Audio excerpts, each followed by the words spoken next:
नमस्कार दोस्तों, मैं नीरज वैरागी स्वागत करता हूं आपके अपने YouTube channel SSC study point पर। आज हम करेंगे एसएससी जीडी की 10 जनवरी 2023 की शिफ्ट नंबर 4 का मैथ सॉल्यूशन। तो चलिए शुरू करते हैं। पहला प्रश्न है, एक बल्लेबाज 15वीं पारी में 97 रन बनाता है और इस प्रकार उसका औसत 5 बढ़ जाता है, तो 15वीं पारी के बाद उसका औसत ज्ञात कीजिए। देखो 15वीं पारी में कितना रन बनाया उसने? 97 रन, यानी कि 15वीं पारी खेली उसमें 97 बनाए, मतलब 14 में कितना रहा होगा औसत? ये 14 पारियां और उसका औसत मान लिया मैंने x, तो टोटल 14 पारियों के रन कितना हो जाएंगे? 14x। ठीक है, तो 14 पारियों के रन लिख दिए मैंने 14x प्लस ये 15वीं पारी के रन लिख दिए मैंने 97। ठीक है, तो ये टोटल 15 पारियां हो गई। 15 पारियों के टोटल रन, और ये 15 पारियां अगर मैं बटन लिख दूंगा तो ये टोटल एक तरह से औसत हो जाएगा। तो 14 पारी तक औसत x था, 15वीं पारी टोटल 15 पारियां, औसत कितना बढ़ गया? औसत बढ़ गया यहाँ से 5, औसत बढ़ गया 5।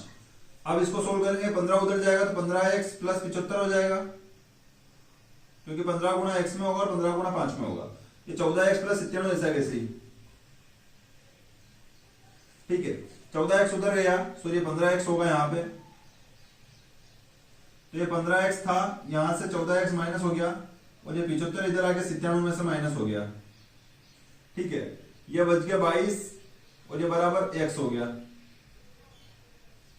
प्रश्न पूछ रहा है कि 15वीं पारी के बाद, यानी 15वीं पारी के बाद 14 पारी तक औसत कितना था? x था। 15वीं पारी में तो 4 औसत बढ़ गया था, ये तो x का मान 22 आया है, लेकिन इसमें 4 और जोड़ेंगे क्योंकि 15 पारी के बाद पूछा है। सॉरी, 4 क्यों जोड़ेंगे अपन? 5 औसत बढ़ा है ना, तो 5 जोड़ेंगे। ये 15वीं पारी में औसत कितना हो गया? 27, और ये हमारा आंसर हो जाएगा। चलिए अगले प्रश्न पे चलेंगे। अगला प्रश्न है हमारा, एक दशक में एक कस्बे की जनसंख्या 1,45,000 से बढ़कर 2 लाख हो गई। देखो 1,45,000 से बढ़कर कितनी हो गई? 2 लाख, इतनी हो गई, और एक दशक में हुई है। एक दशक मतलब 10 साल में हुई है ये संख्या। तो ये पूछ रहा है कि प्रति वर्ष जनसंख्या साधारण वृद्धि दर क्या है? तो देखेंगे 55,000 बढ़ी है 1,45,000 से। परसेंट में बात करेंगे तो इंटू 100 इंटू परसेंट, 3 0 से 3 0 कट गया, 5 से काटूंगा, 5 एकम 5, 5 एकम 5, ये कटेगा 5 दूनी 10 और 5 नीम 45। चलिए अब ये जो है 10 साल की है, तो 1 साल की निकालने के लिए 10 का भाग दे दो। टोटल 10 है तो 10 का भाग दे दो, 1 साल आ जाएगा। ये 0 से 0 कट गया। चलिए ये हो गया 110 बटे में आ गया 29, 29 दिया 87 हो गया। कितना बच गया? 23 बच गया। 23 बच गया तो पॉइंट लगेगा और 230 हो जाएगा। यहां से 23 बच जाएगा। देखो अपन थोड़ा, हाँ यहां से 23 बच गया, पॉइंट लगाया, 0 लगा दिया। अब कितने बार में जाएगा? तो ये जाएगा, देख लेते हैं, 29 साते, 29 साते कितना हो जाएगा? 29 साते 203। तो कितना बचा यहां से? यहां से बच गया 27, 27 बच गया, फिर 0 लगाया। अब वापिस से 29 नम हो जाएगा। कितना हो जाएगा? 29 नम, 290 में से 29 गया, 261। 29 नम 261 हो गया। कितना बचा? 9 बचा, फिर 0 लगाया तो 29 दिया 87, यानी कि 3.793% प्रति वर्ष उस गांव की जनसंख्या बढ़ रही है। चलिए अगले प्रश्न पे चलेंगे। अगला प्रश्न है हमारा, एक घंटे में 7 कुर्सियां पेंट कर सकता है और बी 1 घंटे में 4। चलिए ए जो है वो 1 घंटे में 4 कुर्सियां, और बी जो है 1 घंटे में 7 कुर्सियां पेंट कर सकता है। अब दोनों मिलकर देखते हैं, टोटल काम निकालते हैं। सबसे पहले टोटल काम 28 हो गया, और इनकी एफिशिएंसी की बात करेंगे तो 4 7 28 और 7 28। सॉरी, ये 7 घंटे में है, ये 7 घंटे में कर रहा है, और बी जो है वो 4 घंटे में कर रहा है। ठीक है, तो एफिशिएंसी आएगी 7 चौक 28 और 4 7 28। अब हम बात करेंगे, प्रश्न कह रहे हैं निर्धारित कीजिए जब एक साथ कार्य करेंगे तो 55 कुर्सियों को पेंट करने में कितना समय लगेगा। हम यहाँ देखते हैं 28 टोटल काम है, और दोनों मिलकर ये देखो 4 कार्य प्रति घंटे है, क्या घंटे लेंगे, ये घंटे लेंगे, तो 11 कार्य प्रति घंटे ये कर रहे हैं। मतलब 1 घंटे में 11 कार्य क्या है? कुर्सियां बनाने का, तो 11 कुर्सियां बना रहे हैं। कुर्सियां बनानी कितनी है, 55 बनानी है, क्योंकि प्रश्न में 55 दिया है तो 11 को 55 बनाने के 5 से मल्टीप्लाई करेंगे और यहाँ पे भी 5 से मल्टीप्लाई करेंगे तो ये 55 बन जाएगा, यानी 55 कुर्सियां हो जाएगी और समय कितना आ जाएगा 5 घंटे। तो यही हमारा आंसर हो जाएगा। चलिए अगले प्रश्न पे चलेंगे। अगला प्रश्न है हमारा कि 1875 रुपए की राशि 4% वार्षिक दर पर निश्चित समय में बढ़कर 2028 हो गई। यदि ब्याज वार्षिक रूप से चक्रवृद्धि है तो समय की अवधि क्या है। देखो मिश्रधन है ये, तो चक्रवृद्धि ब्याज, ये बड़ा मिश्रधन मतलब बड़ी संख्या ऊपर लिखेंगे और बटे में मूलधन कितना है 1800। चलिए 1800 ही है, सॉरी 1875 है। समय पूछा है तो यहाँ पे जो गाज बनेगी वही हमारा समय होगा। तो काटेंगे इसको, 3 से काटेंगे तो सभी का योग 3 से कटने जैसा है। देखो 2 और 2 4 और 8 12, 12 3 से कटता है तो 3 से काटेंगे, 3 छंग 18, 2 बचा 3 7 21 और 3 छंग 18। ये 3 से काटेंगे, 3 छंग 18, 3 2 6 और 3 5 15। ये संख्या स्क्वायर जैसी दिख रही है, ये 26 का स्क्वायर होता है और ये 25 का स्क्वायर होता है। स्क्वायर है तो स्क्वायर लगाएंगे और 2 जो आया है यही हमारा समय है, यही हमारा आंसर हो जाएगा। चलिए अगले प्रश्न पे चलेंगे। अगला प्रश्न है 37 55 का कितना प्रतिशत है। 37 जो है ये 55 का कितना प्रतिशत है, तो x% मान लिया। 37 बराबर है 55 के x% के। चलिए इसको काटेंगे, 5 दूनी 10, 0, 5 एकम 5, 5 एकम 5। अब नहीं कटेगा, ये 20 इधर 37 से आगे मल्टीप्लाई हो गया तो कितना हो गया, 37 दूनी 74, 37 दूनी 74 हो गया और ये बटे में 11 आ गया। 11 से काटेंगे, 11 छंग 66, कितना बचा 8 बचा, 11 7 77, 3 बचा, 11 दूनी 22। चलिए यही रोक देंगे या फिर चलिए ऑप्शन में यही दिख रहा है, यही आंसर हो जाएगा हमारा, आगे करने की जरूरत नहीं है, यही आंसर हो जाएगा। चलिए अगले प्रश्न पे चलेंगे। अगला प्रश्न है ऊंचाई 20 सेंटीमीटर और आधार की त्रिज्या 14 सेंटीमीटर। देखो ऊंचाई दे रखी है 20 और आधार की त्रिज्या दे रखी है 14 सेंटीमीटर। बेलन का आयतन पूछ रहा है, तो बेलन का आयतन होता है पाई r स्क्वायर h, यही बेलन का आयतन होता है। बेलन के आयतन में सूत्र रखेंगे, पाई की जगह 22/7, r की जगह 14 इंटू 14 और h की जगह लिखेंगे 20। चलिए 7 से काटेंगे, 7 दूनी 14, अब ये 2 14 दूनी 28 दूनी 56 यानी 560 ये हो गया, इंटू करेंगे 22 से तो हो जाएगा 112, 0 इंटू 11, 0 2 3 2 1। चलिए 560 का 22 में मल्टीप्लाई करेंगे तो आपको मिल जाएगा 12,320 सेंटीमीटर और चूंकि आयतन है इसलिए क्यूब लगाएंगे तो ये हमारा आंसर हो जाएगा। चलिए अगले प्रश्न पे चलेंगे। अगला प्रश्न है हमारा, एक शहर की वर्तमान जनसंख्या 1,25,000 है। यदि जनसंख्या में प्रति वर्ष 2% की दर से वृद्धि होती है तो 3 वर्ष बाद शहर की जनसंख्या क्या होगी। देखिए आज शहर की जनसंख्या जो है 1,25,000 है, ठीक है। अब 2% से वृद्धि हो रही है, 2% यानी फ्रैक्शन वैल्यू क्या हो जाएगी 1/50, ठीक है, क्योंकि परसेंट हटाएंगे बटे में 100, 2 से काटेंगे 2 एकम 2 और 2 5 10 और ये 0 ऐसा वैसे, यानी 50 से 1 बढ़ रही है, कितनी हो रही है जनसंख्या 51 हो रही है, ये बटे में 50, फिर 51 हुई, फिर ये बटे में 50, फिर ये 51 हो गई 50 से, ठीक है। 3 बार लिखा क्योंकि 3 साल की पूछा है। चलिए 5 ये 2 1 2 3 0 से पहले 3 0 कट गए, अब इस 5 से काटेंगे, 5 से जाएगा 25 बार, फिर ये 5 से जाएगा 5 बार और ये 5 से 5 कट गया। 51 का गुणा 3 बार करेंगे हमारा आंसर आ जाएगा। अब हम 51 का गुणा 51 में नहीं करेंगे, हम ऑप्शन देखेंगे और अब क्या करेंगे ऑप्शन से ही देखेंगे। इकाई के अंक सभी के अलग अलग है, चलिए इकाई के अंक सभी के अलग अलग है तो हम इकाई इकाई अंकों का गुणा करेंगे। 1 में 1 का गुणा किया तो पीछे 1 आएगा, फिर उस पीछे वाले 1 से 1 का गुणा किया तो फिर 1 आएगा, मतलब लास्ट में आगे कुछ भी संख्या आए लास्ट में 1 आएगा। तो किस ऑप्शन के पीछे 1 आ रहा है वही हमारा आंसर हो जाएगा। तो हमारा आंसर हो जाएगा 132,651, यही हमारा आंसर हो जाएगा। चलिए अगले प्रश्न पे चलेंगे। अगला प्रश्न है हमारा, एक वॉशिंग मशीन का अंकित मूल्य 23,500 रुपए है और दुकानदार ने इसे 20,915 रुपए में बेच दिया। दुकानदार द्वारा दी जाने वाली छूट का प्रतिशत क्या है। देखो 23,500 जो है वो अंकित मूल्य है और बेचा कितने में है 20,915 में, तो क्या क्या छूट मिली होगी यहाँ पे देखेंगे हम। 10 में से 5 गया तो 5, ये 9 में से 1 गया तो 8, फिर ये 4 में से 14 में से 9 गया तो 5 बच गया, 14 में से 9 गया तो 5 बच गया, फिर यहाँ पे 2 में से ये 2 बच जाएगा और 2 में से 2 गया तो 0। चलिए ये छूट मिली है 23,500 पे, और परसेंट के लिए इंटू 100%। चलिए 2 जीरो से 2 जीरो कैंसिल, 5 से काटेंगे, 5 5 25, 5 एकम 5, 5 7 35, 5 चौक 20, 5 7 35। चलिए 47 से काट लेंगे इसको, 47 एकम 47, 4 बचा, फिर 47 एकम 47, तो 11% हमारा आंसर हो गया। चलिए अगले प्रश्न पे चलेंगे। अगला प्रश्न है हमारा, 4 अभाज्य संख्याओं को आरोही क्रम में व्यवस्थित किया जाता है। प्रथम 3 संख्याओं का गुणनफल 255 है और अंतिम 3 संख्याओं का गुणनफल 1955 है। तो सबसे बड़ी अभाज्य संख्या कौन सी है? देखो सबसे पहले तो फैक्टर कर लेते हैं ताकि हमको पता चल जाएगा संख्याएं कौन कौन सी है। तो पहले 255 आ रहा है, ठीक है, तो यहां से इसको काटेंगे, सबसे छोटी संख्या 5 और 5 10 और 2 12, यानी 3 से कट जाएगा, 3 8 24 और 3 5 15। चलिए फिर काटेंगे 5 से, 5 1 5, 5 7, अब 17 अभाज्य तो डायरेक्ट 17 से काटेंगे। तो पहली 3 आरोही क्रम में जमाएंगे, तो कैसे जमाएंगे? चलिए ये 3 5 और 7, पहली 3 संख्या तो ये हो गई।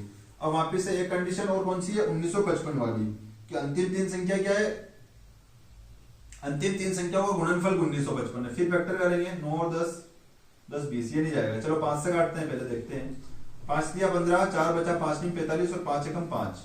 चलिए अब कैसे जाएगा ये जाएगा 17 दूनी 34, 17 से जाएगा। इन संख्याओं में से भी अनुमान लगा सकते हैं कि किससे कट रहा है, क्योंकि 3 संख्या यहाँ पे भी सेम आने वाली है। 17 दूनी 34, 17 दिया 51 और यहाँ से 23 से कट जाएगा, 23 से कम 23, यानी 5 और 3 5 17 तो यहाँ, 5 17 तो यहाँ आ गई और 3 यहाँ आ गई, एक संख्या और बच रही है 23। ये चारों संख्याएं हो गई, ठीक है। अब प्रश्न क्या पूछ रहा है? अब देखो इस कंडीशन में हम देखेंगे, ये 3 संख्या लेंगे तो 255 आ जाएगा और ये 3 संख्या लेंगे तो ये 1955 आ जाएगा। प्रश्न बोल रहा है सबसे बड़ी अभाज्य संख्या कौन सी है, तो सबसे बड़ी अभाज्य संख्या कौन सी होगी? 23 होगी और यही हमारा आंसर हो जाएगा। चलिए अगले प्रश्न पे चलेंगे। अगला प्रश्न है हमारा, एक व्यापारी अपने सामान को 16% की हानि पर बेचने का दावा करता है, लेकिन वह 1 किलोग्राम के स्थान पर 750 ग्राम का वजन तोलता है। उसका कुल लाभ प्रतिशत कितना है? देखो इस प्रश्न में हमें सिर्फ लाभ प्रतिशत निकालना है, तो कैसे निकालेंगे? रेशियो मेथड से निकालेंगे। 16% हानि पर बेचने का दावा करता है, मतलब वो यहां बोल रहा है कि मैं 100 रुपए की चीज को 84 रुपए में दे दूंगा, ऐसा व्यापारी ने कहा है। लेकिन वो क्या करता है, वो बोलता है कि मैं आपको 1000 ग्राम दूंगा, लेकिन वो देता कितना है? 750, मतलब 750 की चीज को 1000 बनाकर दे रहा है वो, तो यही तो लाभ कमा रहा है। तो वो लाभ कमाएगा तो बड़ी संख्या इधर लिखेंगे, ठीक है। यहां पे तो ये हमको बता रहा है कि मैं इतना कम दे रहा हूं, लेकिन वास्तव में रियल में चीज क्या है, ये है 750 ही तोल रहा है, लेकिन क्या बोल रहा है 1000 ग्राम दे रहा हूं, तो यहां ये लाभ कमा लिया। चलिए ये 2 जीरो से 2 जीरो कट गए और ये 0 से ये 0 बढ़ गया, ठीक है। अब हम क्या करेंगे, यहां से देखेंगे 75 रेशो 84, इसको काट सकते हैं लेकिन नहीं काटना है, चलो कोई बात नहीं। 75 से 84 हुआ, मतलब कितना लाभ कमाया? 9 का लाभ कमा रहा है, और किस पे कमा रहा है? 75 पे, क्योंकि 75 पे कमाएगा तभी तो 84 होगा। इंटू 100, ये हो जाएगा 25 या 75, ये हो जाएगा 25 चौक 100, 3 से काटेंगे 3 तिया 9, 4 तिया 12, यानी 12% का वो लाभ कमा रहा है, यही हमारा आंसर हो जाएगा। चलिए अगले प्रश्न पे चलेंगे। अगला प्रश्न है हमारा कि 32 और 40 का लघुत्तम समापवर्तीय x के वर्ग से 9 कम के बराबर है। देखो 32 और 40 का सबसे पहले एलसीएम देखेंगे, तो 8 से जाएगा, 8 चौक 32, 8 5 40, ये 4 से गया और ये 5 से गया, ठीक है। तो 8 चौक 32, 32 5 160, मतलब एलसीएम कितना आ रहा है? 160। तो प्रश्न कह रहा है कि 32 और 40 का एलसीएम जो है वो x के वर्ग से ये 9 कम है, x के वर्ग से 9 कम है, ये बराबर हो जाएगा। फिर चलिए ये 9 इधर आके प्लस हो जाएगा तो 169 हो जाएगा ये, और ये x स्क्वायर हो जाएगा। तो x का मान कितना आ जाएगा? यहां से 169 हो जाएगा, ये रूट में आ जाएगा, यहां से स्क्वायर हटेगा तो यहाँ रूट लग जाएगा, x का मान आ जाएगा 13। और यही हमारी संख्या हो जाएगी, यही हमारा आंसर हो जाएगा। चलिए x का मान कितना आ गया 13। चलिए अगले प्रश्न पे चलेंगे। अगला प्रश्न है हमारा, एक व्यक्ति एक खिलौना कार को 135 में बेचता है और 150 में बेचता है। देखो सीपी कितना है 135 और बेच कितने में रहा है 150 में। 135 की चीज को 150 में बेच रहा है, यानी कि 15 रुपए का वो लाभ कमा रहा है और 135 रुपए में कमा रहा है। ठीक है, प्रश्न कह रहे हैं लाभ प्रतिशत कितना है, इंटू करेंगे 100%, परसेंट में पूछा इसलिए इंटू 100%। चलिए 15 नियम हो गया 135, तो ये कितना हो गया 100/9 परसेंट है। 9 से काटेंगे 9 एकम 9, फिर 1 बचा, फिर 9 एकम 9, फिर पॉइंट लगाएंगे, फिर 10 हो गया, मतलब ये चलता ही जाएगा, यही हमारा आंसर हो जाएगा। 11.11% हमारा आंसर हो जाएगा। चलिए अगले प्रश्न में चलेंगे। अगला प्रश्न है हमारा 0.64 और 0.81 का मध्यानुपाती। देखो 0.64 है और इसका मध्यानुपाती क्या हो गया x हो गया, और 0.84 इन दोनों का मध्यानुपाती x हो गया। अब इस 64 के बटे में x लिखेंगे, x के बटे में जैसे कैसे 0.64/x बराबर इस x के बटे में वापिस से 0.84, ये हो गया मध्यानुपाती। या हम इस x के बराबर में इन दोनों का रूट लिख सकते हैं, लेकिन ट्रिकें ज्यादा याद नहीं रखनी है, छोटा सा कंसेप्ट है तो याद कंसेप्ट से सवाल हो जाएगा, ट्रिकें ज्यादा याद नहीं रहती है। ठीक है, क्योंकि इसके अंदर मध्यानुपाती में ट्रिक लगाएंगे तो फिर तृतीयानुपाती में भी लगाना पड़ेगा, उसके बाद फिर चतुर्थानुपाती में भी लगाना पड़ेगा, और एग्जाम में कभी कंफ्यूज हो गए तो सिर्फ समय खराब होगा। बैठे बैठे प्रश्न को देखेंगे यार कौन सी ट्रिक थी, और हमारा समय बढ़ता जाएगा और ऐसे में हमें समय की कमी हो जाएगी। तो हम इसे कंसेप्ट से ही करेंगे, मध्यानुपाती में मध्य लिख लिया और ऐसे कर लिया। अब ये x का x से गुणा हुआ तो ये इधर आके x² हो गया और ये 84 इधर आएगा। चलिए पहले ऐसे लिख देता हूं मैं 0.64 इंटू 0.84। ठीक है, ये स्क्वायर हटेगा तो ये फिर रूट लग जाएगा इस पे 0.64 इंटू 0.84। ठीक है, ये पॉइंट हटाया दोनों से और ये बटे में दोनों के 0 लिख दिया, बराबर हो गया x²। 64 का 8 बार आ जाएगा। ठीक है, ये 84 नहीं है 81 है, ये यहाँ पे 81 है, सॉरी गलती से लिख दिया 84। चलिए ये 8 64 का 8 बाहर निकल गया और ये इस 81 का 9 बाहर निकल गया, और बटे में डबल 100 है तो एक बार 100 बाहर निकल गया। चलिए 8 ने 72 हो जाएगा, और 72 है बटे में 2 0 है तो दो संख्या से पहले अपन पॉइंट लगा देंगे, और यही हमारा x का मान हो जाएगा और यही हमारा मध्यानुपाती हो जाएगा, यही हमारा आंसर हो जाएगा। चलिए अगले प्रश्न पे चलेंगे। अगला प्रश्न है हमारा, एक शंकु का वक्र पृष्ठीय क्षेत्रफल 4455 सेंटीमीटर स्क्वायर है और इसका व्यास यानी त्रिज्या क्या हो जाएगी, फिर आधी हो जाएगी 105 का आधा, क्या होगा इसकी त्रिज्या। तो तिर्यक ऊंचाई यानी एल का मान, देखो शंकु ऐसा होता है, बर्थडे की जो टोपी होती है वैसा शंकु होता है। अब देखेंगे यहाँ पे ये एल हो गया, ये एच हो गया और ये आर हो गया, ये हो गई यहाँ की त्रिज्या, ये हो गई ऊंचाई, ये जो ऊंचाई है इसको तिर्यक ऊंचाई बोला जाता है। ठीक है, तो अब इसका जो वक्र पृष्ठीय क्षेत्रफल है शंकु का वक्र पृष्ठीय क्षेत्रफल ये होता है pi into R into L. तो इस pi into R into L ये जो है इसका मान कितना दे रखा है प्रश्न में 4455, सॉरी 4455 सही है। चलिए अब इस प्रश्न को करेंगे अपन, तो पाई की जगह 22/7 लिखेंगे, आर की जगह जो अपना मान है 105/2 ये लिखेंगे, और ए यानी तिर्यक ऊंचाई अपन को ज्ञात करना है, और इसके बराबर में लिखेंगे अपन 4455। चलिए अब इसको काट सकते हैं अपन, काटेंगे डायरेक्ट 22 से तो नहीं कट रहा है, 11 से काटेंगे, 11 चौक 44, भागने जाने का 0 और 11 5 55। चलिए अब इसको काटेंगे वापिस से 11 से 2 बार, ये 2 से 2 कट गया। अब 7 से काटेंगे, 7 दूनी 7 एकम 7 और 7 5 35। क्या संख्या 15 से कट रही है, ये संख्या 15 से 15 एकम 15 15 दूनी 30। ठीक है, कट रही है, 15 से काटेंगे 15 दूनी 30 और 15 7 105। तो एल बराबर कितना आएगा 27 सेंटीमीटर, जो कि हमारी तिर्यक ऊंचाई हो गई और यही हमारा आंसर हो गया। चलिए अगले प्रश्न पे चलेंगे। अगला प्रश्न है हमारा, 1000 मीटर की रैखिक दौड़ में सलोनी ने श्वेता को 100 मीटर से हराया, जबकि श्वेता ने सोनम को 150 मीटर से हराया। उसी दौड़ में सलोनी सोनम को कितने मीटर से हराती है। तो देखो 1000 मीटर की रेस है, तो सबसे पहले हम तीनों की जो अनुपात है वो अनुपात बनाएंगे, है ना। ये इस टाइप के सवाल में हम किस टाइप से करेंगे देख लेना थोड़ा सा। इसको थोड़ा समझने की जरूरत है। सबसे पहले सलोनी और श्वेता है, तीनों के नाम एस से शुरू हो रहे हैं, तो अपन पूरा नाम लिखेंगे सलोनी और ये श्वेता। चलिए 1000 मीटर की रेस है और सलोनी ने हराया श्वेता को, यानी सलोनी 1000 दौड़ी होगी तो श्वेता सिर्फ 900 ही दौड़ी होगी। ठीक है, और आगे प्रश्न बोल रहा है जबकि श्वेता सोनम को 150 मीटर से हराती है। श्वेता जो है वो सोनम को 150 मीटर से हरा रही है, यानी श्वेता जो है पूरा 1000 दौड़ रही है तो सोनम सिर्फ 850 ही दौड़ रही है, तभी तो 150 मीटर से हरा दिया। चलिए यहाँ पूरा रेशो ले लेंगे अपन, जगह भरेंगे, हर शिफ्ट में मार्कर टपकता है। चलिए जगह भरेंगे, तो सबसे पहले 0 से 0 कट गया, ऐसे नहीं काटना है, ये रेशो अलग है और ये रेशो अलग है। यहाँ 0 0 कट गया और काट लेंगे 5 दूनी 10 0 और 5 से काटेंगे 5 1 5 5 7 35, ये 2 0 से 2 0 कट गए। ठीक है, तो नया रेशो बन जाएगा 10 से 9 और 20 से 17। अब यहाँ पे 20 है तो यहाँ पे भी 20 लिख दो और यहाँ पे 9 है तो यहाँ पे भी 9 लिख दो, ये जगह भर दी। अब मल्टीप्लाई कर लेंगे, 10 का 20 से मल्टीप्लाई होगा तो 200 हो गया, 9 का 20 से मल्टीप्लाई होगा तो 180 हो गया, और 17 का 9 से मल्टीप्लाई हो गया तो 153 हो गया। तो हमारे पास एक नया रेशो आ गया इनकी रनिंग का, ये हो गया। अब प्रश्न कह रहा है कि उसी दौड़ में सलोनी सोनम को कितने मीटर से हराती है।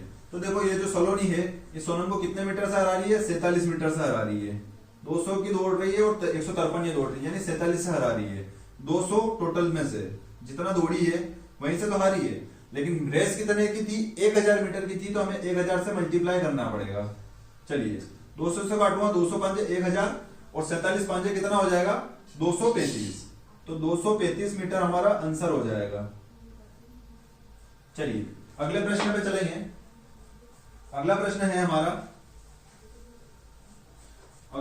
हमारा एक लड़का घर से कॉलेज तक 35 किलोमीटर प्रति घंटे की यात्रा करता है और वापस 3 किलोमीटर प्रति घंटे से आता है। यदि पूरी यात्रा में 6 घंटे 30 मिनट का समय लगा तो घर से कॉलेज की दूरी क्या है। तो देखो मान लो x किलोमीटर की दूरी है जो कि गया किस हिसाब से, दूरी बटे 4 लिख देंगे तो समय हो जाएगा। तो कितना समय लगा जाने में, ये दूरी बटे ये 35 किलोमीटर प्रति घंटे से गया, तो ये टोटल एक तरह से समय हो गया। ये जाने का समय प्लस ये आने का समय, वही दूरी आएगा वापिस से, तो 3 किलोमीटर प्रति घंटे के हिसाब से आ रहा है। गया तो ये समय, आया तो ये समय, और टोटल समय कितना लग गया, 6 घंटे और 30 मिनट, यानी 6.5 घंटे। 6.5 घंटे। चलिए 3 का गुणा करेंगे तो ये हो जाएगा 3x, इधर 35 का गुणा x में करेंगे तो ये हो जाएगा 35x, और बटे में 35 दिया 105 हो जाएगा। अब ये 105 उधर जाके मल्टीप्लाई होगा तो मैं डायरेक्ट ही मल्टीप्लाई कर देता हूं। चलिए स्टेप बढ़ा देते हैं ताकि समझ में अच्छे से आए। बराबर ये हो गया 6.5। चलिए 6.5 को यहाँ पे 10 कर सकते हैं अपन, पॉइंट हटाया, ये 10 लग गया। 5 से काटेंगे, 5 दिया 15, 5 1 5, 5 दिया 15 और 5 दूनी 10। चलिए ये 2 को मल्टीप्लाई इसमें कर देंगे पूरा, पहले जोड़ेंगे इसको, 35 और 3 38x हो गया। ठीक है, और ये बटे में 105 बराबर में 13/2। चलिए ये 2 का गुणा इधर आया तो 38 दूनी 76 हो गया, या फिर 2 इंटू 38 कर सकते हैं इसको, बराबर 105 इंटू ये 13। ठीक है, पॉइंट में आंसर आ रहा है, कोई दिक्कत नहीं है। अब ये 19 से तो कटने वाली संख्या दिख नहीं रही है हमको, तो हम एक काम करेंगे कि 13 या 39 होता है तो इसको अप्रोक्सीमेटली काट लेते हैं, लेकिन नहीं काट सकते क्योंकि ऑप्शन बहुत पास में है। तो चलिए अपन इसको पूरा ही सोल्व करेंगे। 13 का गुणा 105 में करेंगे, यहाँ पे 13 5 65 और 13 एकम 13 बराबर x का मान निकालना है क्योंकि दूरी पूछा है उसने, घर से कॉलेज तक की दूरी, ये दूरी पूछी है सिर्फ घर से कॉलेज तक की, तो ये हो जाएगा 38 दूनी 76 इसके बटे में। ठीक है, अब 76 दूनी 144 होता है, सॉरी 76 दूनी 152 होता है, तो एक बार कटेगा ये 76 एकम 76, ये 76 एकम 76 हो गया।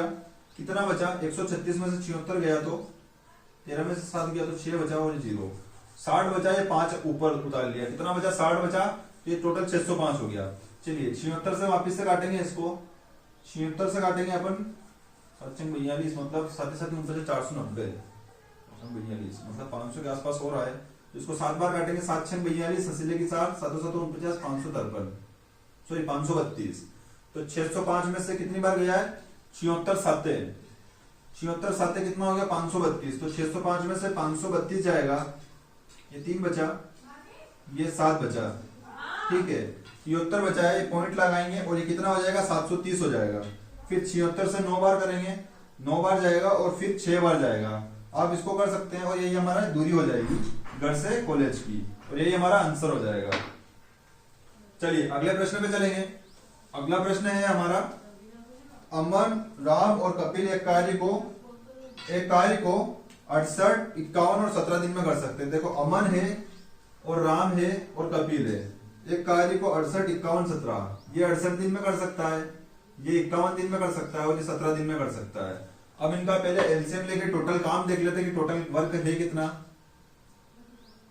टोटल काम कितना है, ये हो जाएगा 17 चौक 17 तिया, तो 4 तिया 12 और 12 का गुणा 17 में कर रही है, 17 दूनी 34, 17 कम 17 और 3 20, मतलब टोटल काम हम देखेंगे कि 204 टोटल काम है। चलिए अब इनकी एफिशिएंसी निकालेंगे, तो 68 तिया 204, 51 चौक 204 और 17 एकम 17, 17 दूनी 34। चलिए अब ये हो गया। यदि वे एकांतर दिनों में कार्य करें, यानी पहले दिन ये काम करेगा 3, दूसरे दिन ये 4 और तीसरे दिन ये, यानी ए प्लस अमन प्लस ये कौन है राम प्लस कपिल, ये तीनों मिलकर 3 दिन तक कार्य करेंगे तो कितना काम हो जाएगा 3 दिन में। देखो पहले दिन ये, दूसरे दिन ये, तीसरे दिन ये, यानी 3 दिन में 19 काम कर रहे हैं। कितने दिन में 3 दिन में, तीनों मिलकर 3 दिन में 29 काम कर रहे हैं। यहां पे मैं 3 दिन लिख देता हूं और यहां पे लिख देता हूं 19 काम। चलिए प्रश्न कह रहा है कि चौथे दिन फिर अमन करना शुरू करता है, मतलब अल्टरनेट काम करते हैं ये लोग। तो इसी प्रकार आगे कार्य करते हैं। अनुमानित दिनों की वह संख्या ज्ञात कीजिए जिसमें 50% कार्य पूरा हो जाता है, यानी 204 का 50% यानी आधा काम करवाना है। कितना काम करवाना है, 102 काम ही करवाना है, क्योंकि 204 का 50% आप निकालेंगे तो कितना हो जाएगा 102, यानी 102 कार्य करवाना है। अब 19 काम कर लिया तो 19 को ऐसे मल्टीपल के पास ले जाओ कि 102 आ जाए, तो 19 चौक 76, 19 पांचे 95 और यहाँ पे 5 से मल्टीप्लाई करेंगे तो 15 दिन हो जाएंगे और काम कितना हो जाएगा 95 काम हो जाएगा। फिर अगले दिन कौन करेगा, ये काम करेगा, यानी 3 काम और होगा अगले दिन, एक दिन और ये जोड़ेंगे तो कितना काम हो गया 95 और 3 98 काम हो गया। फिर अगले दिन ये काम करेगा +4, तो फिर एक दिन और बढ़ेगा, ठीक है। तो कितना काम हो जाएगा यहाँ देखेंगे अपन 102 काम टोटल हो गया और दिन कितने लग गए 15, 16, 17, टोटल कितने दिन लग गए 17 दिन। तो यही हमारा आंसर हो जाएगा। चलिए अगले प्रश्न पे चलेंगे। अगला प्रश्न है हमारा, दो संख्याएं 3:8 के अनुपात में है। देखो दो संख्याएं क्या क्या है 3 और अनुपात 8, तो मैंने इनका x से मल्टीप्लाई करके इनको पूरी संख्या बना दिया। आगे प्रश्न में बोल रहा है यदि प्रत्येक में 8 जोड़ दिया जाए, मतलब इसमें भी 8 जोड़ दें और इस संख्या में भी 8 जोड़ दें, दोनों संख्याओं में 8 जोड़ दें तो अनुपात 1:2 हो जाता है, यानी 1:2 में यह संख्या हो जाती है। तो अब 3x और 8x दो संख्या थी, तो अपन ये संख्या ही ज्ञात कर लेते पहले कि यह संख्या है क्या।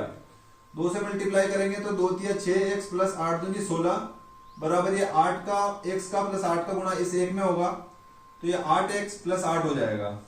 चलिए अब ये 6x उधर जाएगा तो 8x में से माइनस होगा 2x बचेगा, बराबर ये 16 इधर रहेगा, 8 इधर आके 16 में से माइनस होगा तो 8 बचेगा। 2 से कटूंगा 2 चौक 8, तो x का मान कितना आ गया 4 आ गया। मतलब हमारी संख्या मिल जाएगी हमको, यहाँ x की जगह 4 लिखूंगा मैं और यहाँ भी x की जगह 4 लिखूंगा मैं, तो 3 चौक 12 और 8 चौक 32, ये हमारी दो संख्याएं हो गई, ठीक है। यहाँ मैं इसको थोड़ा सा अच्छे से लिख देता हूं।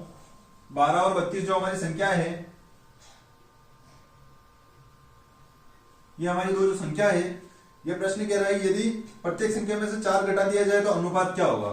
इसमें से भी 4 घटा दो और इसमें से भी 4 घटा दो, तो ये कितना हो जाएगा 8 और ये हो जाएगी 28, तो अनुपात कितना बन जाएगा 4 दूनी 8 और 4 7 28, तो ये अनुपात हो जाएगा और यही हमारा आंसर हो जाएगा। चलिए अगला प्रश्न है, अंकित मूल्य पर 10% की छूट देने पर एक विक्रेता 5% का लाभ अर्जित करता है। देखो अंकित मूल्य पर 10% की छूट यानी कि 90% में बेचेगा, तो लाभ कितना हो रहा है 5%, यानी क्रय मूल्य पर 5% का लाभ होगा, ठीक है। ये 100 से 100 बढ़ जाएगा, तो एमपी से सीपी का रेशियो कितना आ जाएगा 105/90। चलो रेशियो नहीं लेना है, पूरा पूरा यही रखना है। अब प्रश्न बोल रहा है कि यदि अंकित मूल्य में 5% की वृद्धि, यानी 105 तो ये है, इसमें 5% की वृद्धि की जाए तो ये वृद्धि कर दी, और फिर दो 5% की क्रमागत छूट भी दी जाए, यानी 100 पे 95 को बेचना है, ठीक है, ये छूट दी जाए, तो विक्रेता को कितना प्रतिशत का लाभ हुआ। तो ये बेच दिया इसने, लाभ किस पे होता है, क्रय मूल्य पे होता है, क्रय मूल्य से रेशो बना दो, ठीक है। अब इसको काटेंगे अपन, ये 5 दूनी 10 0, ये 5 से जाएगा 5 दूनी 10, ये 5 दूनी 10 0, और ये 5 से 5 दूनी 10 5 एकम 5। चलिए अब क्या करेंगे, इसको और काट सकते हैं, 5 चौक 20, और ये 5 से 19 बार जाएगा, फिर ये 5 चौक 20, ये 5 से 19 बार जाएगा, तो 19 19 361 हो गया, इंटू ये 21 21 441 हो गया, ये 4 चौक 16 हो गया, तो ये 19 है, इंटू ये 16, और ये 100 भी इधर आ जाए ऊपर, ठीक है। चलिए अब कुछ कट नहीं रहा है, 6 और 3 9 और 10, ये 9 से कट रहा है, 9 9 चौक 36, 9 में 81, और 9 एकम 9 0, ये 9 से कट गया। चलिए अब डायरेक्ट मल्टीप्लाई कर देते हैं 361 का 49 में, तो ये 9 चौक 9 छंग 54, 9 तिया 27 और 5 32, और ये हो जाएगा 4 एकम 4 4 छंग 24, 4 तिया 12 13 14, 9 8 6 7 1, ठीक है। यहां मल्टीप्लाई किया तो 17,689 आया, और इधर कितना आएगा 16,000, मतलब 16,000 की चीज को 17,689 में बेच रहे हैं, यानी 1649 का 89 का लाभ हो रहा है, किस पे 16,000 पे, इंटू करेंगे 100, 2 जीरो से 2 जीरो कट गया। अब इसको काटेंगे, चलो 16 से काट लेंगे, 16 एकम 16 और ये 0, 16 एकम 16, भाग नहीं जाने का 0, 16 पंजे 80, और ये पॉइंट लगाएंगे, 9 बचा 16 पंजे 80, चलो 5 तक ही ले जाते हैं, ठीक है। और कुछ बच रहा है तो भी बचने दो, कोई दिक्कत नहीं है। अब देखेंगे अपन यहाँ पे, ये पॉइंट हटाएंगे तो बटे में 1 10 तो ऑलरेडी था, और 1 10 और लग गया, तो कितना हो गया, ये हो गया, यहाँ लिखूंगा मैं थोड़ा सा, ये हो गया, ऊपर बचा है 10 55, और बटे में बचा है 100 इंटू %, तो ये 100 है, तो दो संख्या से पहले पॉइंट लगा दूंगा, तो ये हमारा 10.55 हमारा आंसर हो जाएगा। चलिए आज की शिफ्ट के सारे प्रश्न खत्म हो गए हैं, नई शिफ्ट में वापस से इसी तरीके से सॉल्यूशन लेके आऊंगा, तब तक के लिए थैंक यू।